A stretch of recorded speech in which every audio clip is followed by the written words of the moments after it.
Washing machine का इस्तेमाल आजकल अक्सर लोग करते हैं। हमारी माँ बहनें कपड़े धोने के लिए वॉशिंग मशीन को इस्तेमाल करते हैं, लेकिन हर एक मशीन की कुछ मसाइल होते हैं, इसके डूज़ डोंट्स होते हैं। तो एज़ ए मुस्लिम ये जानना ज़रूरी है कि जो हम कपड़े धोते हैं वॉशिंग मशीन में, कुछ कपड़े ऐसे होते हैं जो नापाक होते हैं। तो इसके रिलेटेड जो मसाइल हैं वो उलमाए किरामी हमें बताएंगे। तो इसके रिगार्डिंग एक इन्फॉर्मेशन बहुत ही अहम, तो और सब को गुजारिश है कि ये तमाम माँ बहनों तक जो है ये वीडियो पहुंचना चाहिए, ताकि उनको भी इससे जो ये इन्फॉर्मेशन है कपड़े धोने के रिलेटेड, और जो इसमें कपड़े हम धोते हैं तरह तरह के कपड़े होते हैं, तो उसके रिलेटेड कुछ अहम इन्फॉर्मेशन मुफ्ती नज़ीर अहमद कासमी साहब के ज़रिए इस वीडियो में हम देखेंगे। आइए देखते हैं ये वीडियो। हज़रात, आज के ज़माने में जो तरह तरह की सहूलियात इंसानों को मुहैया हैं, उन सहूलियात में से एक अहम तरीन सहूलत घरों के अंदर वॉशिंग मशीन में। पहले ज़माने में हमारी ख़वातीन को कपड़ा धोना एक बड़ा मुजाहिदे का काम हुआ करता था, और उस मुजाहिदे का काम की वजह से उनके सेहत पर भी मुस्बत असरात पड़ते थे। मगर अब चूँकि मशीनों का दौर है, इसलिए हर चीज़ मशीनों के हवाले हो गई। कपड़ा धोने का सिस्टम अब वॉशिंग मशीनों के हवाले हो गया है। इसलिए एक तरफ से इसमें बड़ी सहूलत है, लेकिन दूसरी तरफ से तरह तरह के मसाइल भी हैं। इस वक्त जिस अहम मसले की तरफ तवज्जो दिलाने मकसूद है वो ये कि अगर नापाक कपड़े वॉशिंग मशीन में डाल दिए जाएं तो क्या वो कपड़े पाक हो जाते हैं या नहीं, और वो नापाक कपड़े दूसरे पाक कपड़ों के साथ अगर वॉशिंग मशीन में डाल दिए जाएं तो कहीं ऐसा तो नहीं है इन नापाक कपड़ों की वजह से वो दूसरे पाक कपड़े जो सिर्फ मैले कुचैले थे, सिर्फ उनको धोना था, नापाक नहीं थे, वो नापाक कपड़े भी मज़ीद नापाक हो जाएंगे। इस मसले में बहुत कोताहियाँ की जा रही हैं, और उसकी वजह से खदशा इस बात का है कि बहुत सारे के लोगों के कपड़े पाक नहीं होते होंगे। इस मसले को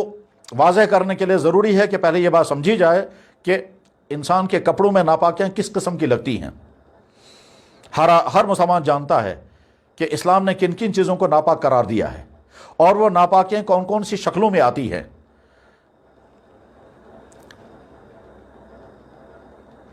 पेशाब, चाहे वो छोटा वाला पेशाब हो या बड़ा वाला पेशाब हो, इसके नापाक होने का इल्म तो हर मुसलमान को है। इसके अलावा भी कुछ चीज़ें हैं जो नापाक हैं, और हर मर्द और हर औरत उन नापाक चीज़ों को जानती हैं। हमारी बहनें, हमारी ख़वातीन माहाना जिस ख़ास उज़्र की हालत से गुज़रती हैं, उस उज़्र की हालत में जो चीज़ कपड़ों में लग जाती है, ज़ाहिर है वो चीज़ नापाक है। इसी तरह से हमारे मर्द भाइयों को जब कभी गुस्ल लाजिम हो जाता है तो जो मादा इंसानी जिस्म से खारिज होता है वो अगर कपड़ों में लग जाए तो ज़ाहिर है वो नापाक होता है। तो मर्दों के जिस्म से निकलने वाला ख़ास मादा अगर कपड़ों में चिपक जाए, इसी तरह से ख़वातीन को माहाना उज़्र की बिना पर या बच्चे के पैदा होने के बाद जो ब्लीडिंग होती है वो अगर कपड़ों में लग जाए और वो चिपक जाए और खुश हो जाए, अब अगर ये कपड़े वॉशिंग मशीन में डाले जाएं तो इस बात का इम्कान रहता है कि ये नापाकी जो खुश्क होकर कपड़ों के साथ चिपक गई है, वॉशिंग मशीन के चक्कर लगाने से वो नापाकी ज़ाइल नहीं होगी, और वो कपड़ा खुद भी नापाक रहेगा और वो दूसरे कपड़ों को भी नापाक कर देगा। ये कवी तरीन खदशा है और शायद कसीरुल वुकू भी है। लिहाजा हमारी ख़वातीन ख़ास तौर पर इस बात का एहतमाम करें कि वॉशिंग मशीन में कपड़े सिर्फ मैल कुचैल दूर करने के लिए डालें, नापाकी दूर करने के लिए वॉशिंग मशीन में कपड़े मत डालें। इसी तरह से हमारी बहुत सारी ख़वातीन बच्चों के वो कपड़े जिनमें उन कपड़ों में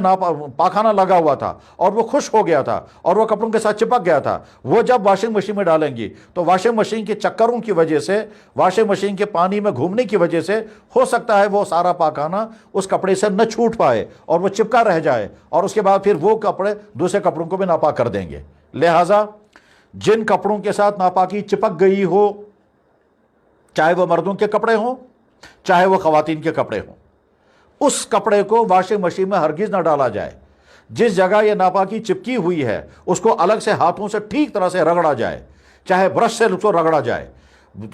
रगड़ने के बाद जब इत्मीनान हो जाए कि अब इसके अंदर से नापाकी के अज्जा निकल चुके हैं, अब इसमें नापाकी के अज्जा बाकी नहीं रहे हैं, जो चिपकी हुई चीज़ थी वो ज़ाइल हो चुकी है, चाहे उसका कलर न छूटे। याद रखें, बाद दफ़ा खून कपड़ों में लगा हुआ होता है, धोने के बाद वो खून तो निकल जाता है लेकिन खून क्या कुछ ना कुछ रंग कपड़े पर लगा रह जाता है। मर्दों को भी ये सूरत हाल पेश आ सकती है, ख़वातीन को भी ये सूरत हाल पेश आ सकती है। तो ऐसे कपड़े जिनमें नापाकी लगी हुई हो, चाहे वो मर्द के जिस्म से निकलने वाले मादे की नापाकी हो, चाहे वो ख़वातीन के जिस्म से निकलने वाले उस मखसूस खून की नापाकी हो, जब वो कपड़ों के साथ चिपक गई होगी तो उसको अलग से पहले नलके के नीचे रगड़ रगड़ करके साफ़ किया जाए, निचोड़ा जाए, फिर दोबारा का पानी डाल करके साफ़ किया जाए, निचोड़ा जाए, रगड़ा जाए, और उसके बाद फिर اس کو واشنگ مشین میں ڈالا جائے تاکہ یہ پہلے سے پاک ہو چکا تھا، اب واشنگ مشین میں ڈالنے کا مقصد کیا ہے کہ اس کا میل کچیل صاف ہو جائے اور آگے وہ پریس کرنے کے بعد استعمال کرنے کے قابل ہو جائے۔ اگر ایسا نہیں کیا گیا تو اس بات کا خدشہ ہے کہ جو ناپاک کپڑا آپ نے واشنگ مشین میں ڈالا وہ واشنگ مشین اس کو گھماتی رہی اور اس ناپاکی کو وہ زائل نہیں کر سکی، کیونکہ ناپاکی جب چپک جاتی ہے تو وہ معمولی واشنگ مشین کے گھومنے سے وہ چپکی ہوئی ناپاکی نہیں نکل سکتی ہے، وہ سخت انداز میں چپکی ہوئی ہوتی ہے، اس کو تو بہت کھرچنا پڑے گا، رگڑنا پڑے گا۔ چنانچہ حضرت عائشہ صدیقہ رضی اللہ تعالیٰ عنہ کی حدیث، حضرت ام سلمہ رضی اللہ تعالیٰ عنہ کی حدیث اور دوسرے ازواج مطہرات کی حدیثیں اور کئی صحابیہ کی حدیثیں اس سلسلے میں ہماری رہنمائی کرتی ہیں کہ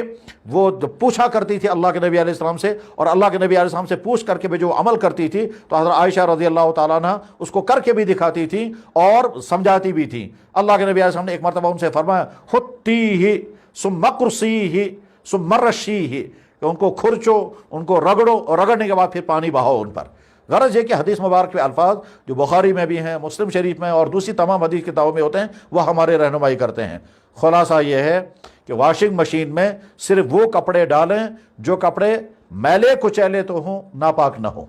اور جہاں ناپاک کپڑے ہوں گے ان ناپاک کپڑوں کو پہلے ناپاکی کی جگہ، پورا کپڑا نہیں، ناپاکی کی جگہ پہلے نقل کیجیے، رگڑا جائے اور رگڑنے کے بعد نچوڑا جائے، پھر پانی ڈال کر رگڑا جائے، پھر نچوڑا جائے۔ جب آپ کو یقین ہوگا کہ اب یہ ناپاک نہیں رہا، اب واشنگ مشین میں دوسرے کپڑوں کے ساتھ ڈال سکتے ہیں۔ اس طرح سے ہمیں اطمینان رہے گا کہ ہم جو کپڑے پہن رہے ہیں وہ ہمارے کپڑے پاک ہوں گے۔ اللہ سمجھنے کی توفیق عطا فرمائے اور اس کے بعد عمل کرنے کی توفیق